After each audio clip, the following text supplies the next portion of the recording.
from the Trinidad. Location, 7 miles off the coast of Venezuela. SOS, SOS, Mayday, Mayday, Mayday. Help!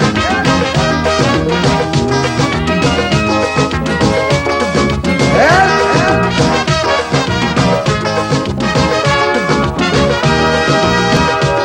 The Trinidad, a luxury liner, sailing the Caribbean Sea, with an old captain named Eric Williams. Oh yes, sail smooth and free. But sadly Eric Williams passed away. The ship hit rough water that day. Someone turned the bridge over to a captain named Chambers. Me blood crawl, things start to fall. Hold me head when I sail a fall. Captain, the ship is sinking. Captain, the seas are rough. Oh yes, we gas tank almost empty, no electricity. We oil pressure reading low. Shall we abandon ship, or shall we stay on it and perish slow? We don't know, we don't know. Captain, you tell me what to do. Whoa, whoa.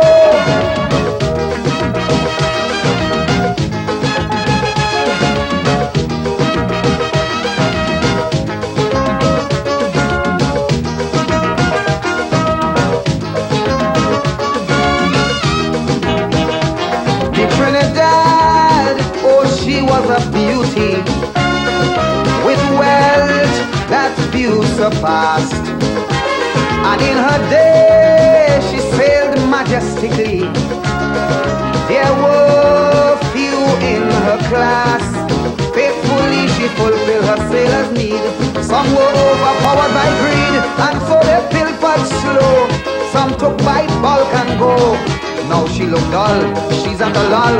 She could barely sit on her hull. Captain, the ship is sinking.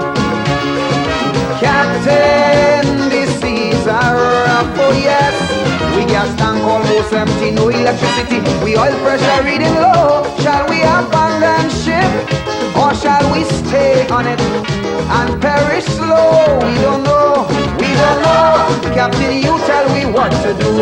Whoa, whoa, whoa.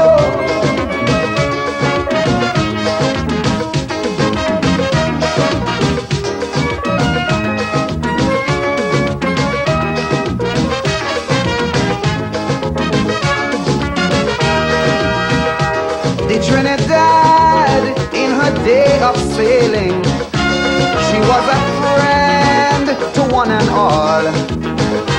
She never once ever hesitated to answer all SOS calls. And yes, well, she always did her best to help out those in distress. Now it's so sad to see she's in difficulties. Though she helped cheer, some of them cheer and sarcastically declare, Captain, the ship is sinking. Captain, the seas are rough. We gas tank almost empty, no electricity. We oil pressure reading low. Shall we abandon ship, or shall we sit on it and perish slow? We don't know, we don't know. Captain, you tell me what to do. Whoa, whoa.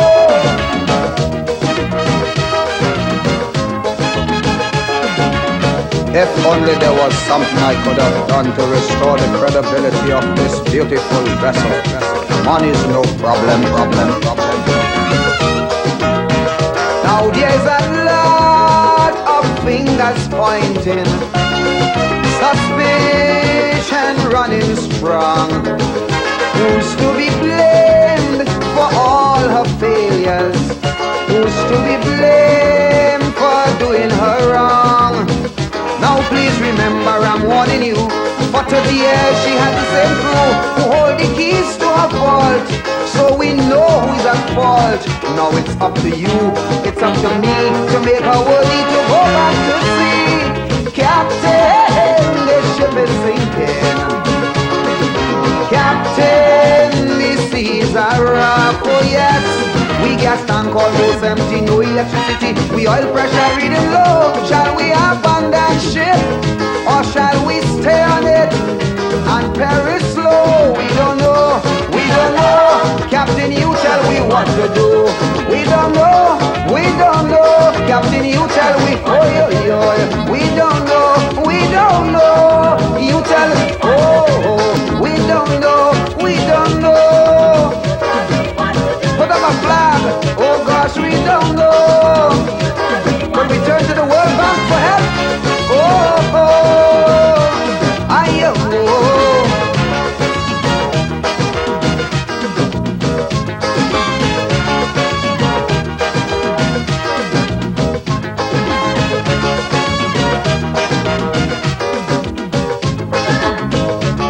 We don't know. We don't know. We don't know. Somebody put an application to the World Bank.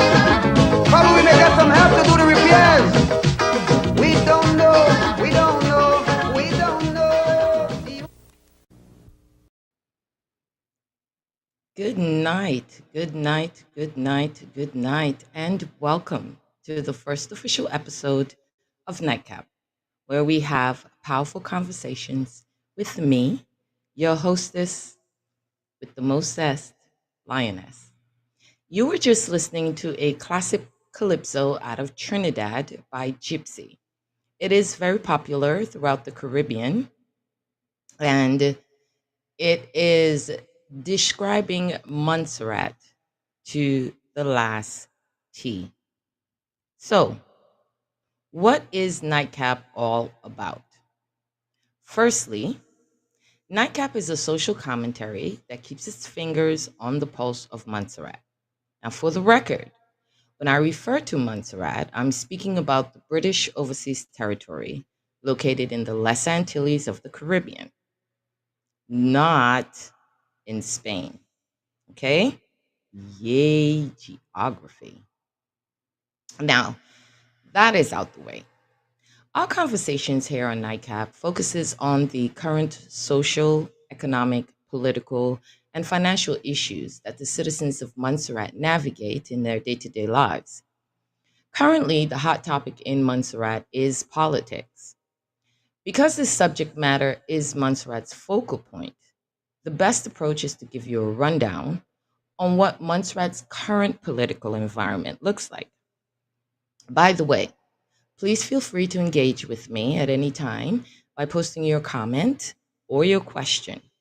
I do ask that we keep in mind that we be respectful of each other's opinions and in general.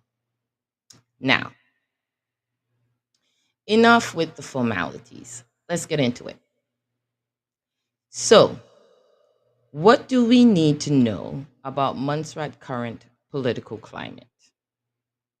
Right off top, you need to know that elections should happen this year. Now, I said should because the silence surrounding the official election date in Montserrat could be compared to the same silence people get after giving up the cookies, you know what I mean, and getting ghosted. Why exactly this is anyone's best guess.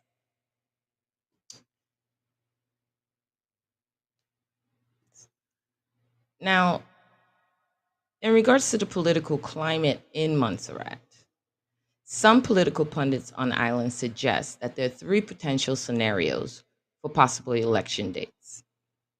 The first scenario suggests that there may be a surprise election being called somewhere about in August. And the that is because rumor has it that one of the representatives from the current MCAP party has crossed the floor or has sent some sort of correspondence to that effect. So, as a result, if that is indeed the case, Montserrat will find that it has elections coming up in August. Now, the second scenario puts the elections being called at around November to December. And the third scenario puts the elections at the furthest point being somewhere at the end of February 2025. Currently, there are 5 parties that are expected to step forward in this year's upcoming elections. Now, those 5 parties are PPP, Positive Progression for People, MCAP, Movement for Change and Prosperity, PDM, People's Democratic Movement, MUA, Montserrat United Alliance, and PM, National Progressive Movement. Now, I know for us simple Montserrat people, this sounds like a lot, but it really isn't. We all know who MCAP and PDM are. So let's just use them as our basis, and we'll be able to see through the smoke screens and the mirrors and start to understand a little bit more of just how simple we can take these political parties. Now, the leader of the new party, MUA, is Ruben T. Meade. We all know who Ruben T. Meade is. He is our former premier, our former opposition leader, our former opposition member, and he's also the former leader of the MCAP party. So essentially, MCAP has 2 parties in this year's elections, MCAP and MUA. Now, why is it this way? Well, if you look at it on the face of it, the new party, MUA, Ruben T. Meade is the leader. But Ruben T. Meade has not denounced his agenda from the MCAP party. He has not specifically stated that he's brought forward to his new party a whole new agenda. So we can only deduce, as the voting public, that the agenda that was very much active in MCAP is now very much active in MUA and are one in the same. Got it? Good. Okay, now we look at the leader of the other new party, which would be NPM, who is Donaldson Romeo. We all know Donaldson Romeo. He is our former premier, our former opposition leader, our former opposition member, and the former leader of PDM. So essentially, PDM has 2 parties in this year's elections, PDM and MPM.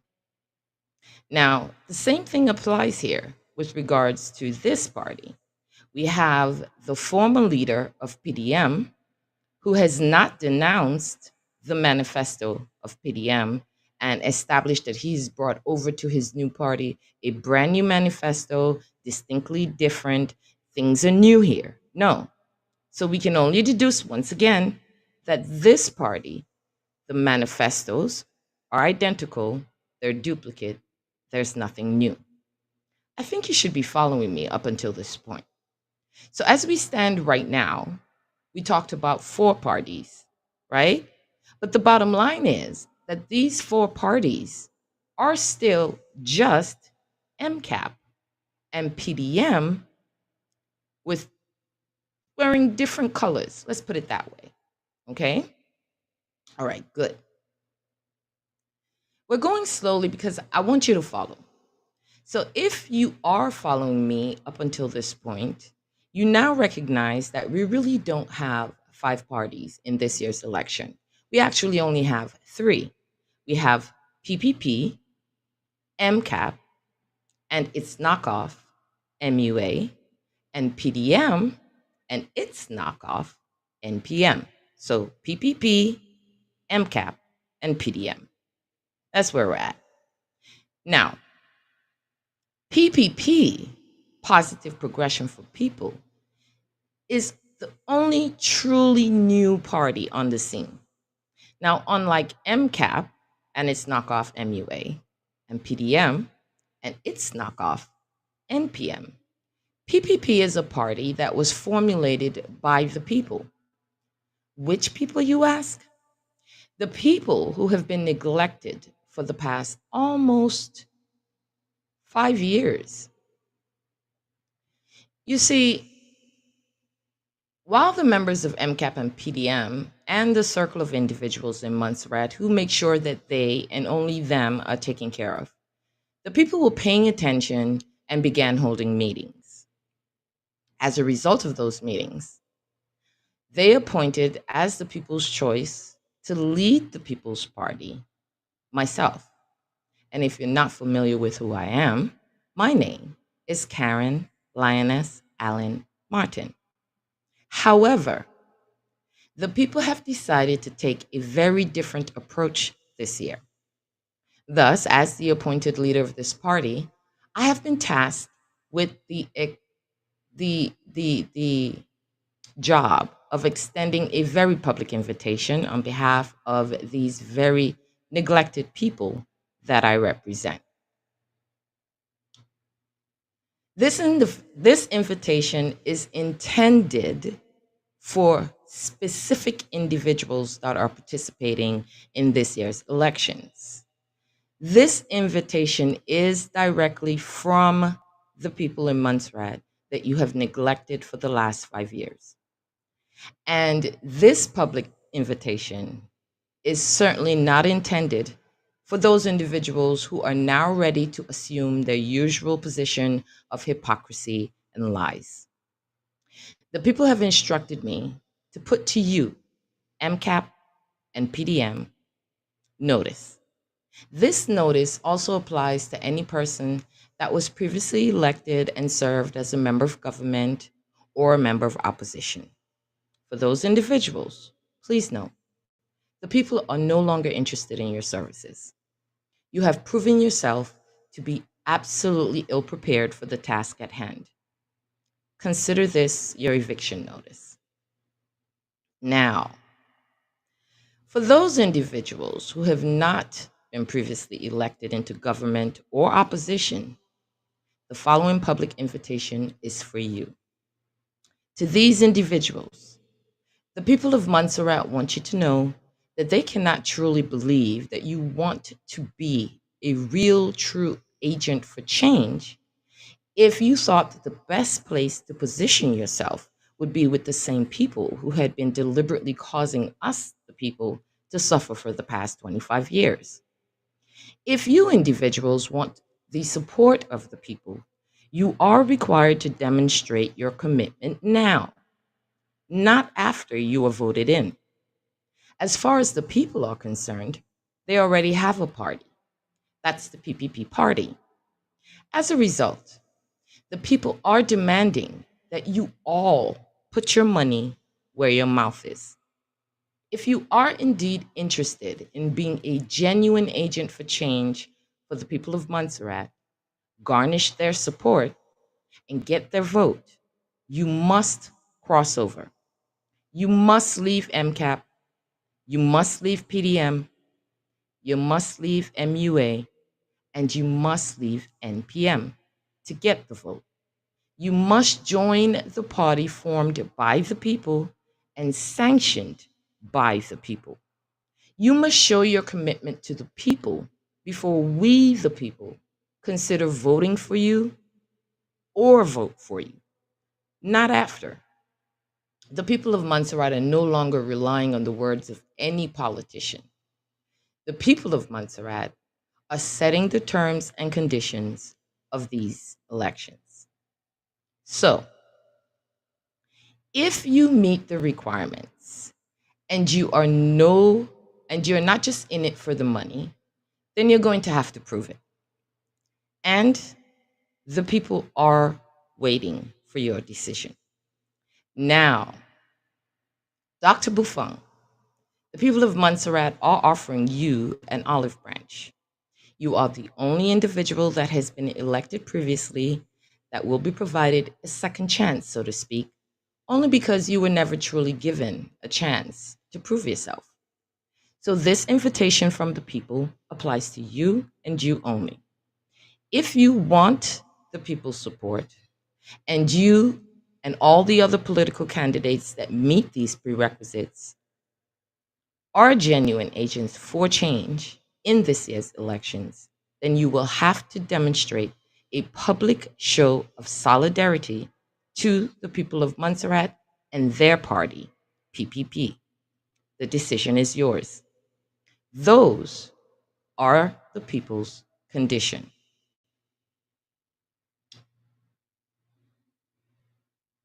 To put it bluntly, the last 5 years in Montserrat were almost apocalyptic, manifesting a new level of hardship that people can only describe as deliberate. After emerging like fat hibernating bears, the same faces are back, singing the same song. Well, things are certainly not the same as they used to be. We, the people, had no choice but to pull ourselves up by the bootstraps. In doing so, we realized that you, MCAP and PDM, were useless, and we did not need you to survive. It's time to have some hard conversations, Montserrat. After living through the last 5 years, the following things have become more than apparent to us, the people. Firstly, 99% of the current political candidates seem to think that the voters of Montserrat can't remember what was said during the last election campaign. As a result of the consistent exposure to failed governance, Montserrat's culture has changed. Here's what you need to know: we're taking back our country. Plain and simple. Montserrat is a failed economy featuring a failed democracy. The true history of Montserrat dictates that we, the people, put an end to the piracy of public funds that we have witnessed for the past almost 25 years. Montserrat wants you to know that we now recognize that we have been bamboozled, hoodwinked, and run amok for almost a half of a century, and we have had enough. For 25 years, we, the citizens of Montserrat, with the right to vote, have consistently failed to capitalize on our true voting power and our ability to vote and demand change. The level of hardship that we are facing in Montserrat are the results of selling our votes and selling ourselves way too short. Our vote is our birthright. To fail to see the true value of our vote and sell it as cheaply as it has been in the past 25 years, because of this, we, the people of Montserrat, with the right to vote, will make it a point to send a loud and clear statement this election year. The rule for every voter should be a simple one: out with the old and in with the new. Here's why. The only time that we, the citizens of Montserrat, get to know a bit about what's been going on behind the closed doors of any past or current government is during an election year, specifically when official elections are called and not a moment before. Now, during an election year in Montserrat, it's all systems go. This would be the year where it's no holds bar. Now, I'm about to give you video evidence of why you should not vote for anyone that has previously been voted into the government of Montserrat or acted in the position of official opposition to the government of Montserrat. Pay close attention. And as you're paying attention, if you have not done so yet, wake up, Montserrat. You are being fooled by the same faces year after year. Every election year, Montserrat voters should have flashbacks. Do you know why? Because the same people from the previous election change their colors and fool you. A skunk painted blue is still a skunk. Let's look at political portfolios from the past, shall we? Now, the first example is the type of political message that fits perfectly to what the voting public of Montserrat wants to hear. These are the type of political statements that continue to be used to serenade, charm, fool, and destroy the voters of our nation.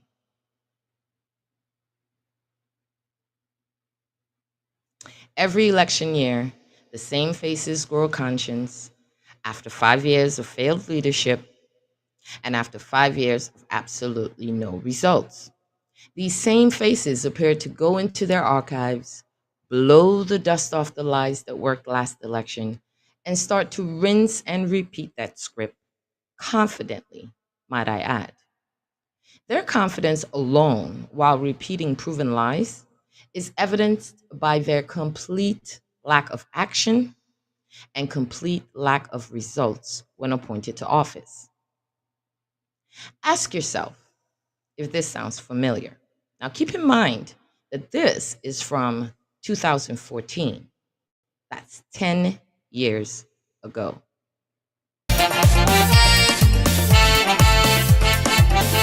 Good day, everyone. My name is Samuel Joseph. We have serious issues in Montserrat right now. Political, social, economical, and spiritual, and we must face that fact.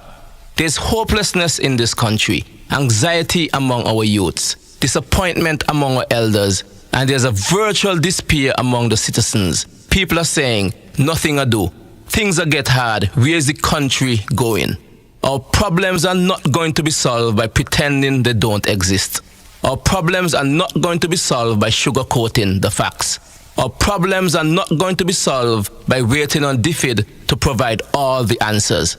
Our problems will be solved by facing up to them, confronting them head on, and putting in the hard work. As William Bramble said when he got the population to rise up against the plantation owners, listen to me, you landless people, you people, the industrial machinery of this country. Arise and throw off the yoke that binds you like slaves to the plantation. Montserrat, it is time to arise. It is time to throw off the yoke that binds us to mediocrity, the yoke that binds us to complacency, the yoke that binds us to those that promise fiction and fantasy.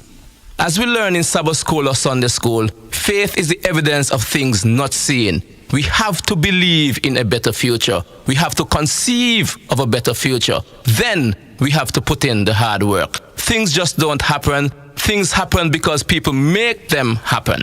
Montserrat's problem is not that it's lacking ideas. This looking for the right person with the right idea and rhetoric that will save Montserrat needs to be discarded. Montserrat's problem is that a lot of our politicians are talkers and not doers. Grandstanding, and more grandstanding. It's ridiculous. The problem we have, my people, is the notion that we who are living in this country don't have what it takes to handle our own affairs. So let's give it over to England. But I reject that plan. We should reject that plan. What we need is political will and political backbone. I know outsourcing is the in thing right now, but we cannot outsource the running of this country. Montserrat may be small in size, but we cannot afford to be small in ambition. Montserrat, while going around, I realize people are tired of politics. But this is what happens when you have charlatans and political mercenaries who are willing to lie and deceive and do anything to get elected. A large segment of the population is now fed up with politics and politicians, and that is not healthy for our democracy. Yes, we all want to win, but is it worth tearing Montserrat apart? Come on. The reason we enter politics should be to represent the interests of people and not our own personal ambitions. But we cannot afford to give up. For those of us that remember Montserrat before the eruption, for those of us that remember the struggles we went through, shelter life, relocation, living in schools, now is not the time to lose hope. For those that immigrated here for a better life for their family, for those that immigrated here to rebuild this country, for those that came to retire, now is not the time to give up. For those that had to move overseas and still yearn to return home, now is not the time to give up hope. No matter where we come from, no matter our present circumstance, a future is coming. That future will depend on the steps we take now. We can choose to give up, or we can say, Montserrat can do better. Montserrat deserves better. So let us not lose hope. We have to believe no matter how bleak things look now, they will get better. Montserrat needs help. People of this country deserve better. We need a new kind of politics, a politics of inclusion. Instead of creating divisions, we should be breaking down barriers.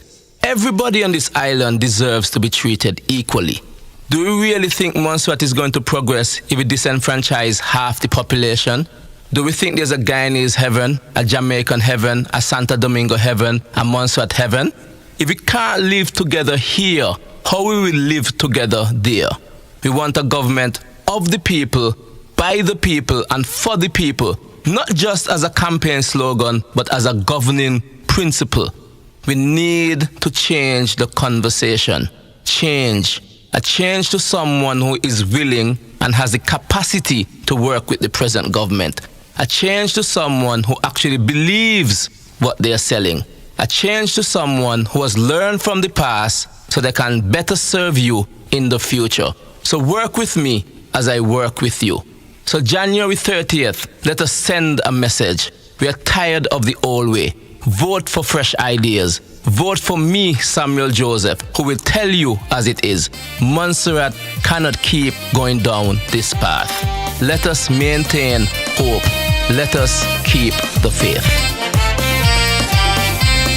We need to be aware that he's someone who really cares about our land and our affairs.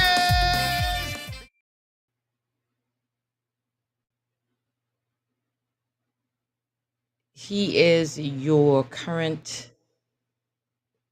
deputy premier, the Honorable Dr. Samuel Joseph, vying to be the next premier of this country in the upcoming elections. How do you feel after listening to that? Like you were slapped in the face? Look at Montserrat now. Did he stand by his word? Let me help you. He did none of the things that he spoke about. Zero. Sounds a lot like the familiar noise we've began hearing on the government's radio station, doesn't it? By the way, the people have their own radio station now.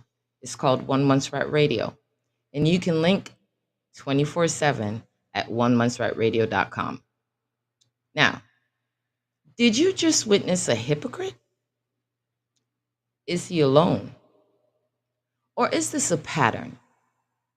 I want you to notice in the next two videos that although the name of the political party may be new, the faces remain the same from the parties we are very familiar with from the past. I also want you to notice that they are all saying the same things that they have said before. They have all been given the opportunity to put their money where their mouth is, but have not been able to do so or deliver on a single promise. I want you to notice that they all can tell the voters what is wrong. I want you to notice that they all can tell the voters what needs to be done. And please, don't forget to notice that these are the people you have given more than 2 opportunities to in the past 25 years. Now, let's continue down memory lane. Shall we? Again, I do want you to pay attention. But the Premier of Nevis taught me a year and a half ago. He said to me, Don, when it comes to campaigning, you only say so much until the second bell rings. Yes. Tonight we have to let you know what's going on. A lot of what you heard, you've never heard before. You need to hear what's going on first. So, as the weeks come on, you're going to find that we're going to have some plans that are going to shock you as well. I'm the last speaker, so I'm going to chop my speech left, right, and center. 18 years ago, Brazil was a nation in serious economic trouble. However, in the past 16 years, the leaders got their act together. In particular, the leader came up with a plan. When he was asked, how did you bring your country to the state that it is? He said he did 3 things. You know what those 3 things are?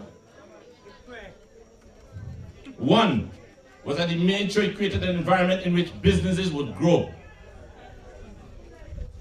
create jobs, and guess what? The second thing in that first thing, that the people who worked would get more money too, more pay. He didn't just make sure the wealthy get wealthier and the poor get poorer. He made sure that both ends were addressed. That is what needs to happen in Montserrat. Yes. The second thing he did, people, and let me go back to the first one. He gave cash to poor people. If they simply sent their children to school and to the doctor. Cash. And our government doesn't want to give hungry, poor, old people cash. More cash.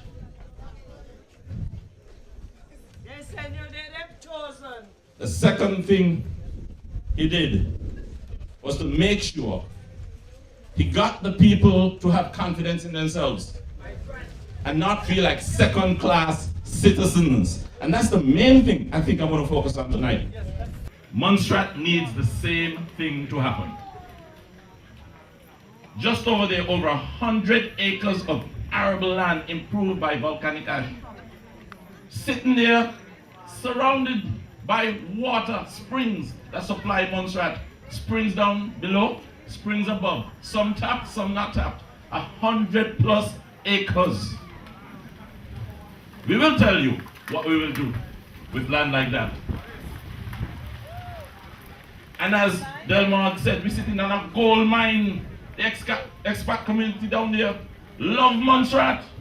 They don't buy homes because they want to spend money. They love Montserrat. Just like when I was a little boy, they loved Montserrat. And a lot of the things that happened for the people of Salem and for Montserrat came from them. But guess what? They've been alienated. Just like the fishermen have been alienated, the non-nationals alienated, the nurses, the civil servants, you name it, have been alienated. People of Montserrat, I'm not here to promise that it's going to be easy. What I do know, things must change, and there must be significant change. If you want to do that, so what are we going to do? So we will increase welfare allowances up to $1,200 or more. That sounds impossible, right? Listen to how we're going to do it. We're going to raise it to the level of the basic food baskets recommended by whom? Consultants hired by Diffident Government of Montserrat. So if the consultants tell me 1,200, Diffid hire them, am I not going to give them 900? As we get into power, because port charges and freight charges are the highest in the region, a PDM government will review all duties and charges on imports. We will reduce or remove unnecessary and burdensome charges on the necessities of life. Did you hear that? We will review all duties and charges on imports. Review. We promise to review. And we will reduce or remove unnecessary and burdensome charges on the necessity of, isn't that reasonable? We will remove those that are not burdensome and not necessary. Did I make some incredible promise there? What did you hear them say? PDM will launch a review of all government charges for government services and make adjustments wherever the rates are found to be excessive. Is that a difficult promise?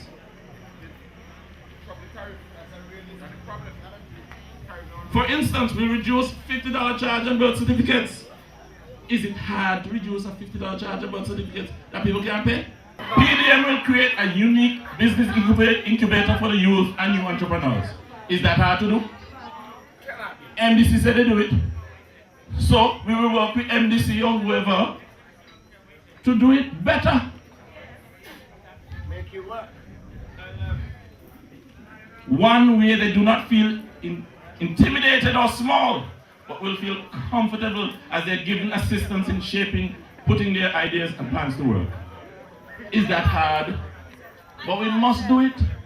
People must feel comfortable that people are not going to steal their plans. But they're not going to worry about their friends getting cut off when you come with a better plan than theirs. This is a significant change that has to happen. And the people in places to make these decisions are going to have to be changed people. And I'm telling you, I'm putting it to you, that with your help, we're going to represent the whole of Montserrat's case like a lawyer represents his client. What the Premier does not understand how to do And I'm not trying to boast, I'm telling you. He doesn't understand how powerful his case is and how he needs to sell it to the media in London. The media will support him like that if he presents the case properly. If the media supports him, the British government will do the same. And when the media presents it, the people will do the same. But look what he's telling you. He's telling you that because ministers have to cut this and cut that in England, they're being pressured not to give too much to the overseas territory. Because elections are coming. What elections coming last year? What elections coming the year before? What elections coming for 5 years? What did he do then? Listen, he goes back to power, which he will not. Because you're going to make sure it doesn't happen. If we made the mistake of putting our army premier back in, after the elections in England, he's still going to be saying the same thing again. He never understood. That is why a young man at age 23 could go to the government and present a case so clearly in 2 pages. Nothing complicated, and get action. Because I learned, I lived there. I had to suffer through an error. And the people, the media, and politicians supported my case. I will be consistent. And with the help of David, Delmore, Paul, Emil, David, and the Pleasant Duck, and Mr. Gregory Willock. And Mr. Gregory Willock. Yes.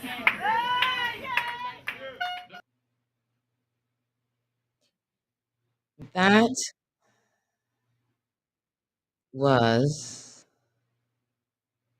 our former premier, former opposition leader, then leader of PDM, and now leading a new party in the upcoming elections, Donald Romeo. Those were his promises to be delivered once elected. Did he keep his word? There's no evidence to show that he did. Montserrat, for those of you who haven't gotten the memo, let me bring you up to speed. You have been bamboozled, hoodwinked, and they are still running us amok.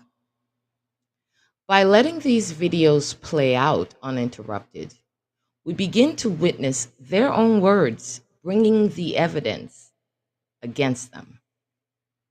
Listen closely. All of us have gifts, and mine is simple. And my gifts are mainly considered 3 different gifts. A quick mind, the ability to speak, good health, and faith in God. I do not take these gifts for granted. They are from God to be used for the good of the people. I am also of the view that the volcano happened for a good reason. The team I led in 1991 had to develop Montserrat from disaster. God said, you believe you did it on your own. Let me show you who in control. Montserrat was brought to a lower level than after Hugo by the volcano. All of the leaders were tried and tested. They apparently could not manage. And it seemed as God said, bring Reuben and his team back to rebuild and restore Montserrat. I believe that God is pleased with our stewardship thus far. That's why we never had, in my view, and this is my faith, major problems with our funding agents as the other governments ahead of us. Thanks be to God, great things he has done. When people talk that this government is only about infrastructure and infrastructure development, they do not understand how to build a country. You must have infrastructure development for you to have people development. Are you going to live in trees? Have we forgotten that Plymouth and the surroundings, including Longrum, were destroyed? Our roads have gone into a mess. Our people were fearful in terms of their future. We must, therefore, look at rebuilding the basic infrastructure of Montserrat, or this country will die. But you hear everybody talking about, oh, when I was such and such in government, I negotiated with DFID. When I was such and such in government, I was part of the team to negotiate with EU. I used to have discussions with them. And that goes on and on and on. But let me tell you something. Running a government cannot be based on negotiations with DFID and the European Union and the others. That is not what government is about. The people who this government has to negotiate the greatest with are the civil servants. If your senior civil servants say to you, this is not going to happen, it will not happen. No matter how much money you negotiate with DFID. So when I say to civil servants, I am dissatisfied with the level of your performance, I am not insulting them. I am simply saying, you must, and all of us, must continue to work together if we want to develop Montserrat. Yeah. That is what development is about. It must be led by our people. Our senior civil servants have to lead this development, or this country goes down the road and goes down very fast. You saw it with previous administrations, where all of them said our hands are tied. Our government, your government, our hands will never be tied, because we will fight. We will fight, and we will continue to fight for the development of this country and the people of made Montserrat their home. Why do you need? What we are now doing in terms of that experiment is that the next term, next month, what we're going to do, some of them want to go into agriculture. Instead of giving them the money monthly, we will give them the money upfront for them to buy the equipment to go into agriculture, and we will work along with them to develop agriculture, showing that they can in fact contribute to the development of Montserrat. Young employed in Montserrat. I looked on Facebook the other night, as I sometimes go through Facebook, and I saw a young man's page that had a refrigerator full of chicken that he harvested from his own backyard. Pigs on his farm. And this is a full-time civil servant, aided by Easton Taylor Farrell, for him to say, we can produce in this country if we really want to do it. We can produce. And there are many others with the Hoop House program, many who had the chicken program, but the lazy ones allowed that project to fail them, and then they go and stand up on the street corner and say, share the wealth. I want you to ask a question. Ask Claude Hogan about the honey project from Waterloo that sat on his desk for over a year, and we only found it after he left office, after the time had gone. As a young man in Drummond put on his Facebook page, what Claude Hogan has done to me is tantamount what Judas did to Jesus. I am not saying I'm any Jesus, but it is a similar thing that he did as Judas did to Jesus. And as a young man in Drummond said on his Facebook page, you want me to vote for somebody like Claude Hogan so that he'd now go and elect Jesus after he gave up Jesus? So we said to Claude, go and do as Judas did. And what did Judas do? You can't vote for a man who got to hang himself after. We have spoken. When you listen to Don last night, every other word he's saying, and Dr. Sammy can count them out for you. We will talk to DFID. We will talk to DFID. We will talk to DFID. You want toilet paper? We will talk to DFID. You want to go to the toilet? We will talk to DFID. Is this who you want to lead this country? Somebody who can only say, let DFID run Montserrat? So what we have done, we have taken teams to Dubai, and we have foreign direct investment coming to Montserrat from Dubai. The people have been here. That does not require anything from DFID. We have done that ourselves. Tomorrow morning, another team will be leaving Montserrat, an embassy team, going to China to look at investments coming out of China. That is development, and that is work for the people. This is not a time to take a chance, to put people in place who do not even understand how government works, nor the experience to lead at a higher level. Leadership matters. When you look at somebody who has been in the Legislative Assembly for 5 years, and even up to the day of the last sitting, I had to remind him, my friend, try and learn the rules of engagement. 5 years, and he still does not understand how the Legislative Assembly works. Is this the person you want to lead your government? If he can't understand Legislative Assembly, can he understand how to run government? We need to have good representation. The rain and I will go together. Sharing the wealth. We put in place methods to allow people like Dolly Weeks to compete to win a project. We put in place a mechanism that people who want to kill me and kill this government, like the Galloways, to win a project, they want it fair and square. We couldn't stop them because that is the process we put in place.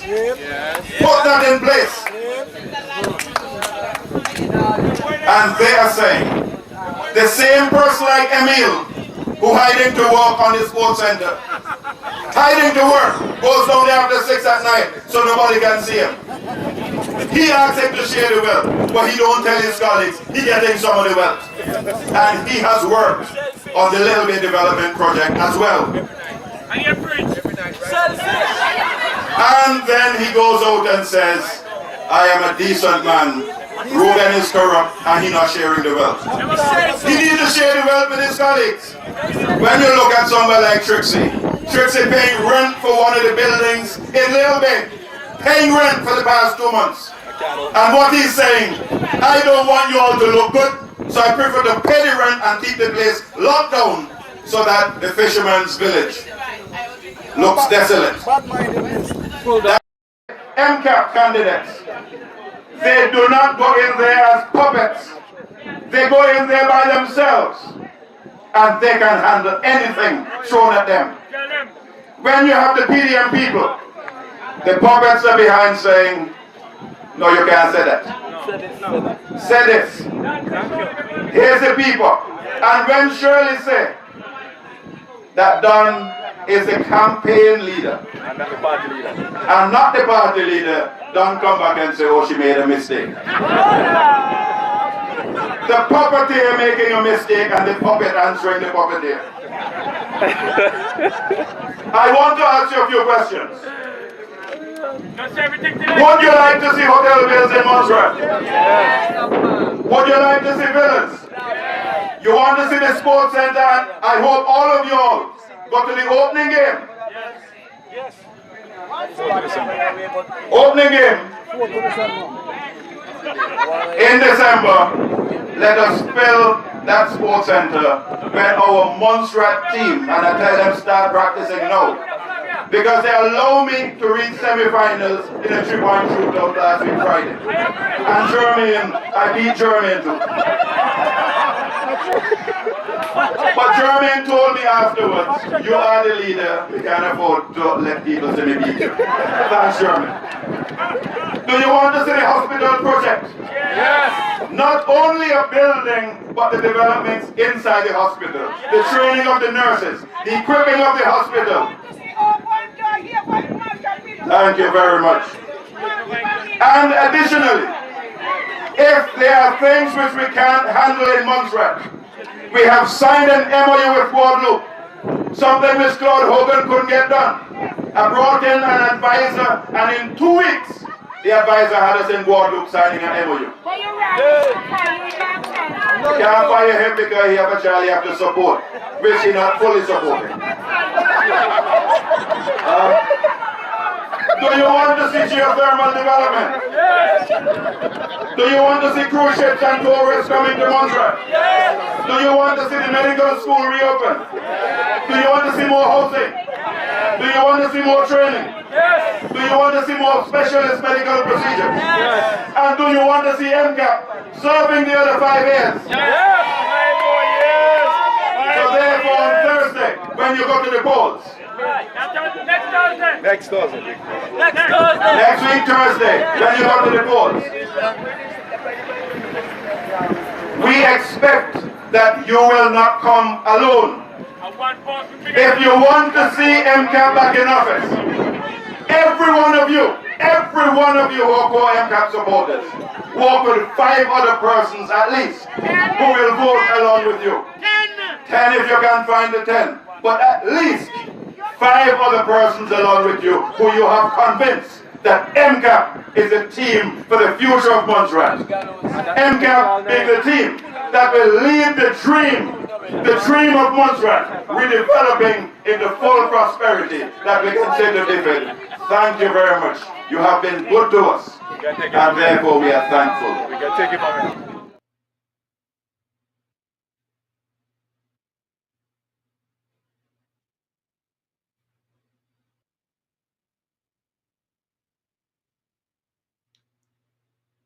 So we were just listening to our former premier, former opposition leader, former member of opposition, and then leader of MCAP, now leading a new party in the upcoming elections, Ruben T. Meade.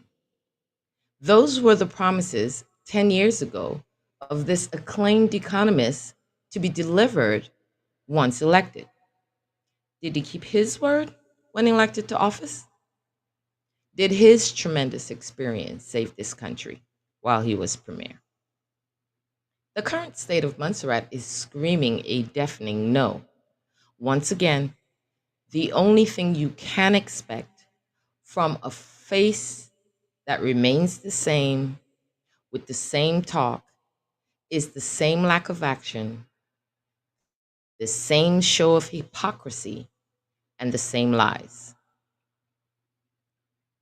Now, still in 2014, I want you to listen to the current leader of opposition in government, then member of PDM, and now leader of the PDM party in the upcoming elections. Is he also guilty of saying one thing and doing nada? I'll save my answer for after the video. Let's listen, shall we? Party. This is the people's party. Your party, my party. Everybody get on board. The country is changing. Some things will be rearranging. Salem! Good night, Salem. Are you feeling hardship? The cry across the land from the people is hardship, unemployment, high inflation, discrimination, victimization, and double standards. In the crowd, there are persons unemployed. All of you are undergoing high inflation. You experience high inflation. You experience hardship. And a number of you have suffered from discrimination, victimization, and double standards. My people, why you think that as president of the Montserrat Civil Service Association, I decide to resign and make a transition from leader of trade union to a politician? Why do you think when I was asked by the other side to join them, I said I cannot turn my back on workers? Why do you think that when I decide that I prefer to work with a different team, that all the civil servants of substance decide to join the same team. Why you think I decided to work instead with opposition leader and Mr. David Osborne? Because I believe in fighting for people. I believe in fighting for better standards for people.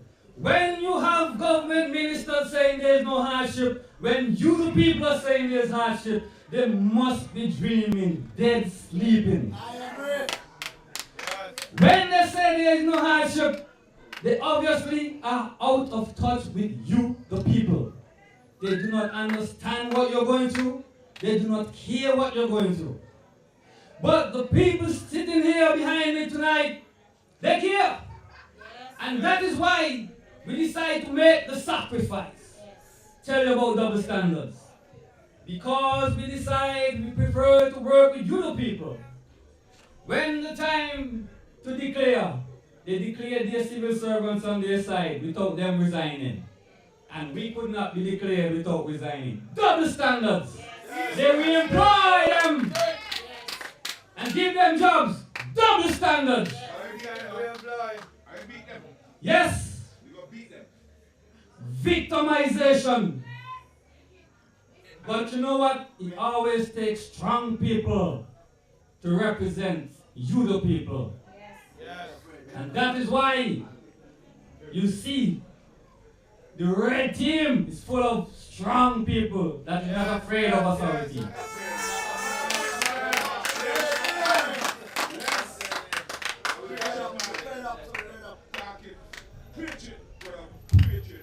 You, the people, are crying out for change. You say you want to switch from Geico to Allstate. You want to come over from MCAP to PDM?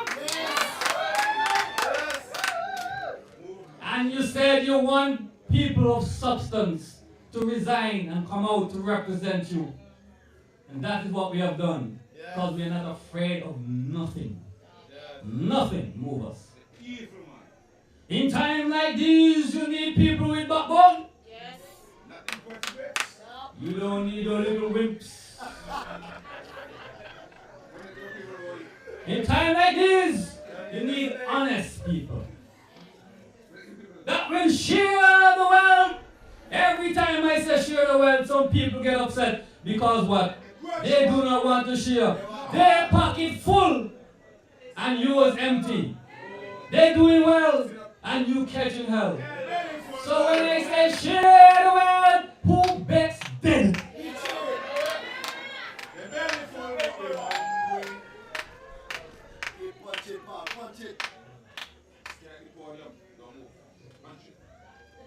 Last time at St. John's, I told you that it won't be long before some small businesses close down. You think I was joking? I don't make jokes. When I talk, I have my sources. I don't talk much, but when I talk, I know what I'm saying, and it won't be long before they come to pass. 1 week after, Superstar, Arrow, Manshop are closed down. What are we going to do with the workers? They have mortgages, they have rent, they have to send children to school. They got bills to pay. But the ministers that we elect on radio saying there is no hardship. They say they go in the stores and they say people buy food. So they expect you to buy food. What am I going to do? Then? Come on. Nonsense. That's the best they could come with. After 5 years, that's the best they could come with. Come on. Come better than that.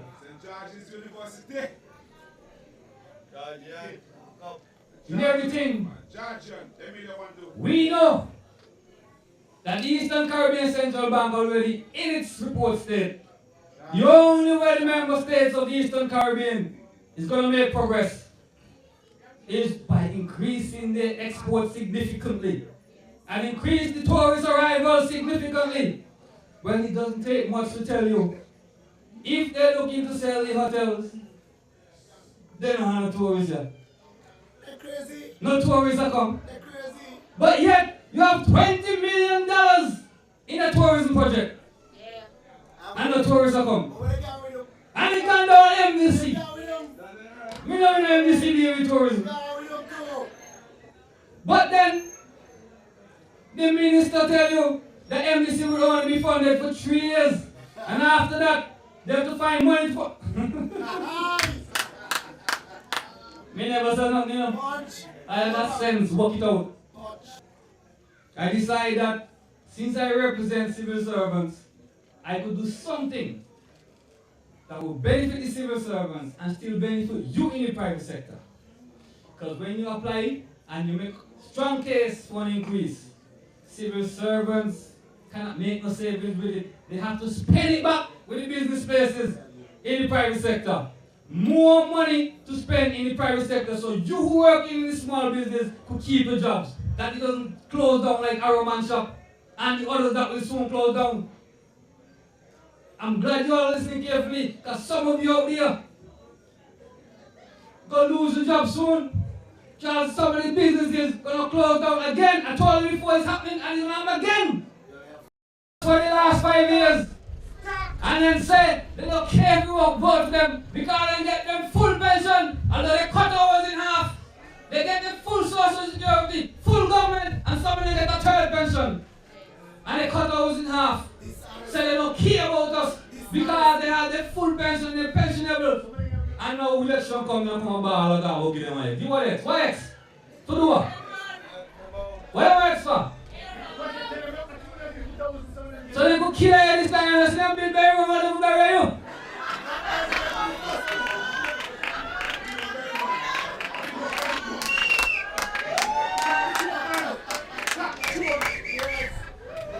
Them said them fool there the last time and they're easy to fool. Just to spend little money during the election and then got you again. Well, listen to me. We don't want to know the answer now. Let's wait until after the election and see if I'm really fool like that for you. When the results come out, we know if they're correct, if I'm really fool so. Or if I really ever show them that them wrong about what I say. Speech from Geico to Wall Street. Speech from MCAP to BM. And if you're fed up, feel free to read up. You know that when you work around in contract, you get 12.5%. Guess how much the government ministers get? 25% gratuity. Right. That's not right. I don't know all them sudden. I don't know it.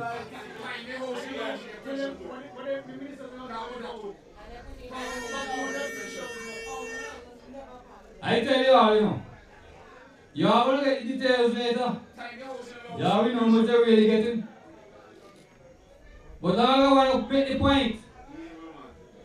20 years you could have worked as a civil servant, and after 20 years you could take early retirement, get your gratuity, go into the private sector, help develop the private sector, and then when you become a pensionable age, then you will receive your pension. Government changed that.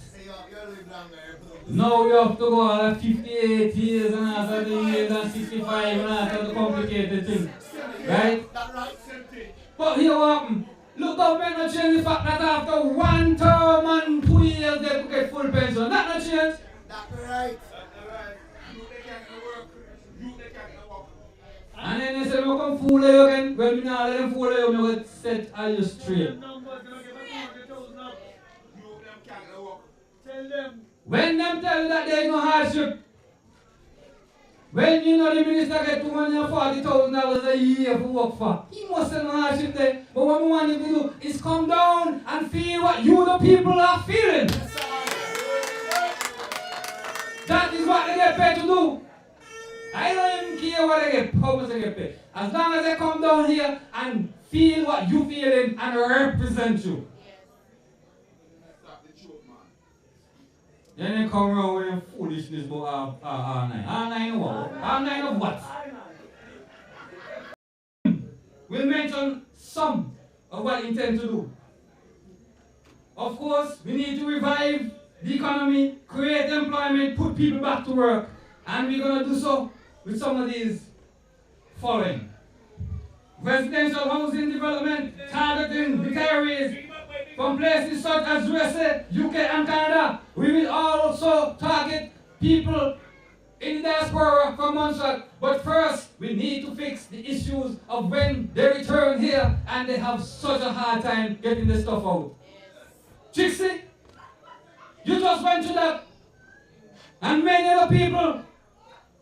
And every time they say that this thing is in place, and when people come home, they have to struggle so much. Stop lying to the people. Too much lies. They are the same one who went in the house. What a house of... They went in the house and said, boastingly, when the time to pass the public admin bill, they're going to make sure that civil servants to resign and come back and run. We don't know lie them like that. When time they ask me, I tell them no. They don't change their mind on that. So we now look forward to that. But I'm happy that you are see for yourself. They lie to you again. Yes. And keep on lying. But you're 12 if you want to be lied for another 5 years. If you want to be lied to for another 5 years, up to you. You got to make your choice. I can only come here and present the facts. We can only come here and put ourselves forward. But the decision is yours, my people. It's yours to make. Private and public partnership in providing housing solutions for persons living on Montserrat. 500 people still on there trying to get housing solutions. And after 5 years, they can't solve that. Access to financing for existing and small businesses. Training in management. An agency like Jampro, for example, to market products made in Montserrat, processed in Montserrat, grown in Montserrat. Assistance to ensure that products from Montserrat meet the required standards regionally and internationally. Help with the packaging and labeling. Provide incentives and concessions for local investors to entice them to invest locally. Developing an industrial site with factory shells, three-phase electricity, water and fiber optic facilities. Making sure the utility services are placed on the ground to allow for less maintenance costs. And so the industrial site can be back up and running quickly after a storm or hurricane.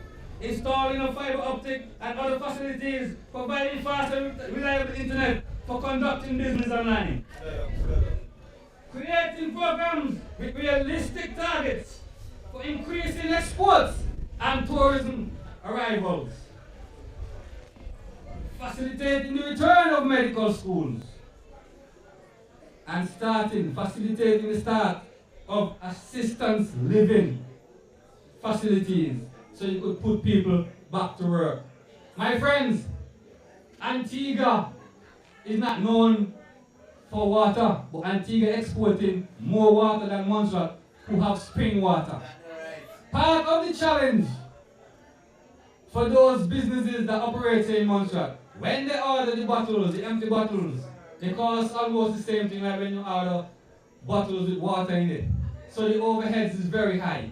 We already identified a plan to blow the bottles right here in Montserrat, put people to work and carry on the overheads so that these companies can compete with companies in the regional market and the international market, and that is how we will increase exports. One way how we will increase exports, right?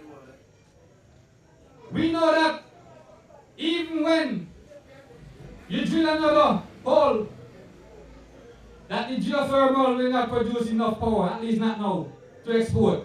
But at least we can use it to provide cheap electricity as an incentive to companies so that they can come here and set up industries like manufacturing industries and the likes, so we can put people to work. My people, these are the kind of things that we have planned for you.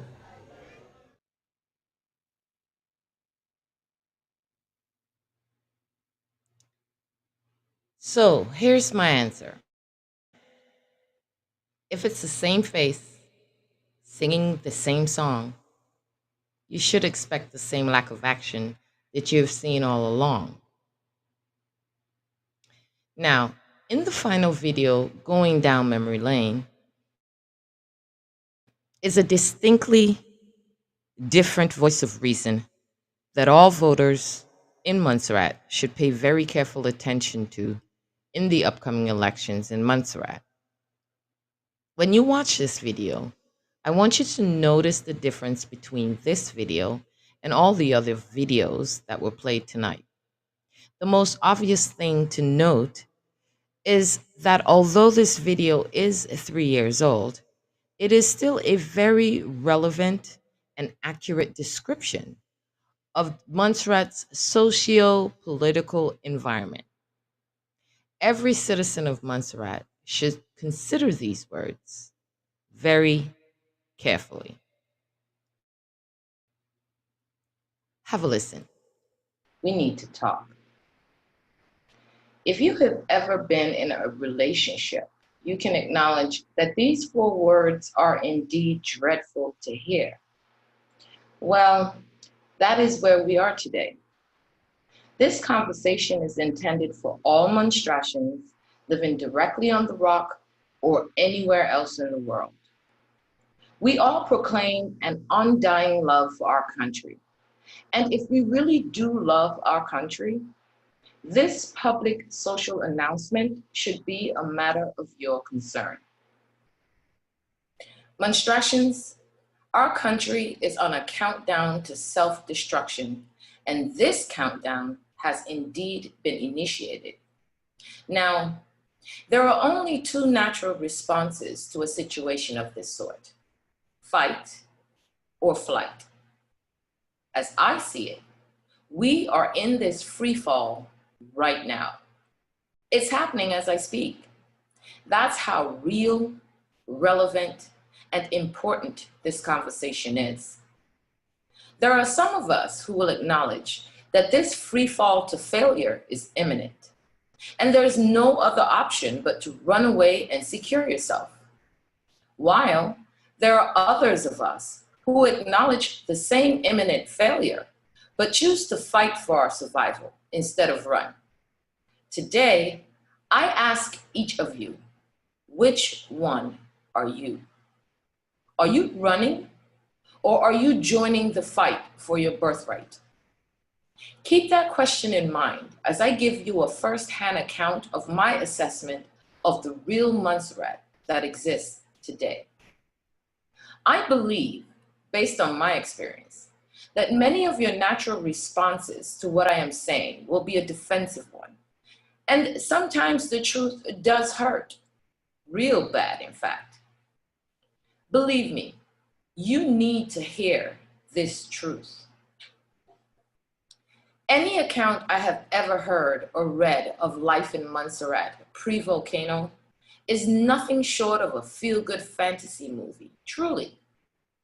Post-volcano, these accounts have changed and range from horrific to unlawful. Do you know what disturbs me the most? Having to acknowledge to myself that my people have lost their fight. They no longer believe that their Black lives do actually matter. I asked someone recently, what is really going on in Montserrat? Because it looks like we lost our fight. The response broke my heart. The response was, it looks so. This conversation was happening at a sponsored party for Jamaicans on their Independence Day, so I was told, which I think is an awesome show of solidarity on the part of the government of Montserrat, genuinely. We do rely on many nationalities for our society to function, whether abnormal or otherwise. Kudos for that. Here's what struck me though. In the over 20 years I have been living in Montserrat, I just cannot recall one instance where the government of Montserrat sponsored an event with alcohol included for Monstrattians on a national level. Have you?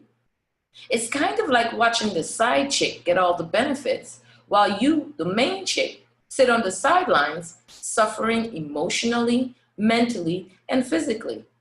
That hurts, right? I guess I could understand the response, it looks so, in that context. There are fundamental flaws in the way that this country currently exists. And we can no longer turn a blind eye if we actually want to save our country. We are all actually one, and we are all affected equally in moments of unrest and disaster. Marcus Garvey described us as crabs in a basket, and we echo it amongst ourselves, unabashed. Do we really understand what this statement implies about us monstrosians? Have you ever taken the time to observe the behavior of crabs in a basket? You should. It's a shameful revelation that we must accept. In my observation, it appears as if, in the beginning, that these crabs are actually working together. This is because they're climbing on each other's back as they rise higher and higher, they're getting closer to the top of the basket. But just when they're about to reach the top and achieve the goal for everyone of freedom, just when the crab right at the very top, closest to the escape route, the other crabs begin to pull it back down. Isn't that a shameful description of us as a people, Montserrat? It is for me. It should be for you too. Is it true? I have another question. Why is it so hard for us to believe that the one closest to success, the one closest to freedom, or the one closest to independence won't simply reach back down in that basket and help us up out of the basket? Why is this concept so difficult for us as a people to conceive? That's who we were. I believe that when they hung Cudjo's head on the silk cotton tree, we were punked as a people from that moment. Based on our actions, it appears as if we believe it is still possible to be hung by the head from a silk cotton tree in Montserrat if you fight for your God-given rights. It looks that way to me. Is Montserrat as bad as I'm making it out to be? Let's see. I'll start off by saying that I understand why Montserrat is the way it is now. There are a lot of crab-like behavior being displayed by those that have been given a position of power to protect the public's interests.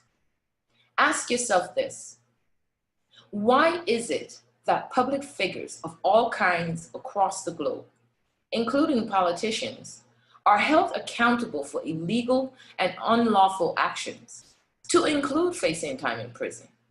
Yet, in Montserrat, we have yet to hold any public official, including politician, to date accountable officially for actions that are considered illegal or unlawful. I say that it is this way because we, the people, keep using, trusting, and reshuffling the exact same people with our lives. If no one is making a move to protect integrity and accountability, I can only deduce that it's because everyone has been taking cookies out of the cookie jar. And if everyone has been taking cookies out of the cookie jar, then no one wants to be the one to start pointing fingers, do they? That would be stupid, wouldn't it?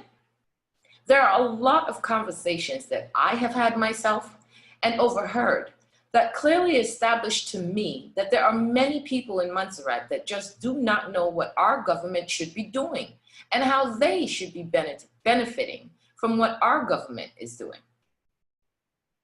Our government is directly responsible for our standard of living. This is what each representative receives a salary for. There's no other reason but that one. It's that simple. That's why I personally tolerate no excuse in this department. None. Our government has called us beggars, referred to us as not wanting to work, lazy, and failed to provide for our needs by leaving quite a few of us to fend for ourselves and literally starve for almost a month and counting in some instances, years. Our government shows no fear of accountability, none. This is a major problem that we, as a people, should never ignore. Any and every democratic government must be held accountable to the people.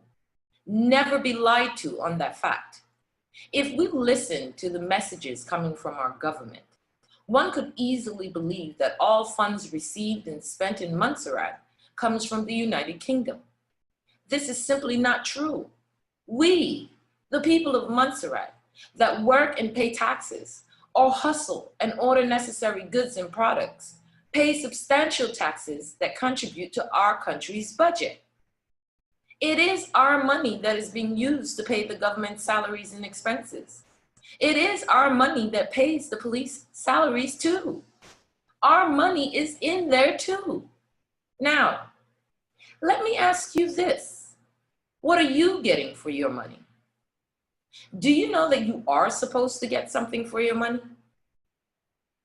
Did you know that when we pay taxes, we are agreeing for the government to pool our money together to make sure that all of us, those who work and those who do not work, have a decent standard of living? That's facts. Here are some examples of what you usually see when a government is catering to the needs of its public and is held accountable by its public. There is a public transportation system. Democratic governments make sure that its citizens that do not have transportation can still have a way to provide for themselves at a cost that most citizens can afford. And for those who can't afford, these governments subsidize those individuals and provide them access to the service. Our democratic government does not. Every democratic government provides social welfare programs to its citizens. They provide temporary assistance for needy families. They provide medical assistance to exist. They provide food to exist. They provide income to exist. They provide tax credits to those individuals who help pay for these needs. And they provide housing assistance. Social welfare systems provide assistance to individuals and families through programs such as healthcare, food stamps or food vouchers, unemployment compensation, and childcare assistance. These programs are available to all citizens that fall into these categories of needy and facing poverty. All, not some. It does not matter whether who that citizen is. What should we be demanding from our government as tax-paying citizens? We should be demanding exactly these types of programs and services designed to raise the standard of living for every citizen. As taxpayers, we should be demanding that these programs are available to all citizens that fall into the category of the needy. All, not some. It does not matter who that citizen is. We don't need to know how they manage to survive on $200 a month. What we need to be is concerned with the fact that that individual could only muster $200 a month to survive and needs assistance to ensure that their basic human needs are met. Now, if you are a tax-paying citizen and this does not disturb you, you are part of the problem. If you were to lose your job today, could you survive on $200 a month? No, right? 59% of Montserrat's residents are facing poverty. 59%. That's more than half of our population. I've heard many say, go get a job. Where do you propose these individuals should get a job from? The government appears to be doing very limited hiring. What if the jobs being offered are out of the skill sets of the majority of the population? That's their fault, right? It doesn't matter because you're good, right? You have one of about 600 jobs to share between a population of 4,600 people. If you are a business owner in Montserrat, How many new employees have you hired this year? But yet, there are those with the heart to say, go get a job. We're supposed to be our brothers and sisters' keeper, right? Are we? Can we? Remember the crabs in the basket analogy? Consider this. What would happen if instead of pulling the highest crab closest to freedom away from achieving it, we continue to let that crab use the sheer mass of our bodies as a unit? Perhaps as we unite beneath that crab, ensuring that he or she has just enough height to reach the top, the sheer power and weight of all of us combined, reaching for that top, will cause the basket to become unstable, unbalanced, and topple over on its side, resulting in all of us being freed. That's a possible outcome too. Montserrat, our only strength lies in us uniting and becoming one people with one vision and one purpose. What will be your decision? Will you run away, desperate to make sure you're okay? Or are you going to join your people and fight for your fundamental rights and freedoms? The choice is yours. Choose wisely. Your future, your children's future, and your country's future depend on this decision. Montserrat, we have a problem. What's our next move? Whatever it is, it needs to happen now.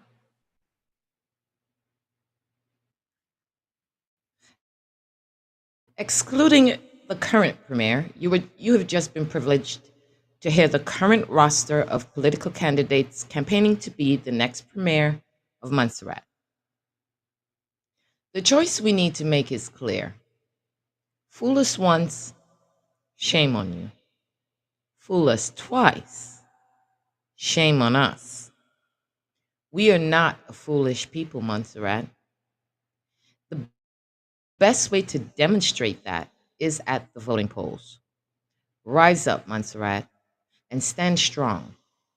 Remember, united we stand, and divided we starve. Final point for now. The voting public of Montserrat stands a better chance voting for all new candidates. This is a mathematically proven fact that applies to any member of any political party that has served you in government or opposition, or any new potential candidate. The current probability of success for any person or individual that has served you in government or in opposition is 0%. For any new political candidate that has never been given a fair opportunity in government, the Montserrat voter has a minimum of a 50% success rate. And for some of these individuals, that success rate jumps substantially. Now, those are way better odds. There are some political myths that continue to survive in post-volcano Montserrat that must be put to death. Being able to identify these myths will help anyone thinking about voting or planning to vote in the upcoming elections make the right decision. Recognizing the same old tricks that have been working on the majority of voters in Montserrat will make them ineffective, null, and void. So let's arm ourselves with some facts that will put the political myths about Montserrat political parties to rest. We'll get into that next week at the same time. So don't forget to grab your favorite or choice drink and join us here for another episode of Nightcap. I hope you enjoyed the show, and I want to remind you to lend your support by liking, commenting, and subscribing, and of course, spreading the word. I'm your host, Lioness, And this was Nightcap.